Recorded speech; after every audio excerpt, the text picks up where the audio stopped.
আজি লৈ আহিছোঁ অলপমান মনৰ কথা, অলপ মোৰ, অলপ আপোনালোকৰ। হঠাৎ যেতিয়া জীৱনত দুখবোৰ আহি যায়, তেতিয়া কি হয়? আমি একেবাৰে ভাঙি পৰোঁ, নহয়নে? তেতিয়া আমাৰ বহুত সময়ৰ অপচয় হয়। কিয় জানা? আমাৰ তেতিয়া একোতে মন নবহে। মন ভাঙি যোৱাৰ পিছত মনটো ঠিক কৰাত বহু সময় লাগি যায়। দুখ জীৱনত বহু ধৰণেই আহিব পাৰে, কিন্তু যদি জীৱনৰ পৰা অতিকৈ আপোনজন হেৰাই যায়, তেতিয়া আমাৰ মনত কিমান দুখ লাগে। ইয়াৰ উপলব্ধিতে দুষাৰি কবিতা আগবঢ়াইছোঁ।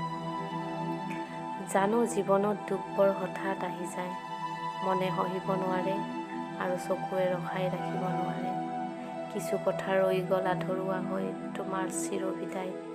সময়বোৰ যেন থমকি ৰৈ গ'ল, কেতিয়া দিন পাৰ হৈ গ'ল, কেতিয়া ৰাতি হ'ল গমকেই নাপালোঁ।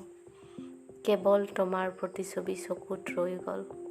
হঠাৎ অনুভৱ হয় এতিয়া যেনিবা কোঠাটোৰ দুৱাৰখন ঠেলি তুমি সোমাই আহিবা মোৰ কাষলৈ। বহু কথা ৰৈ গ'ল তোমাক ক'বলৈ, অনাকাংক্ষিতভাৱে তুমি আঁতৰি গ'লা মোৰ পৰা।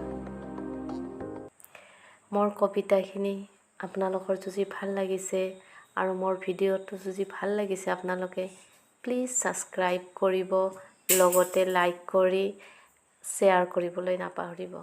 ধন্যবাদ।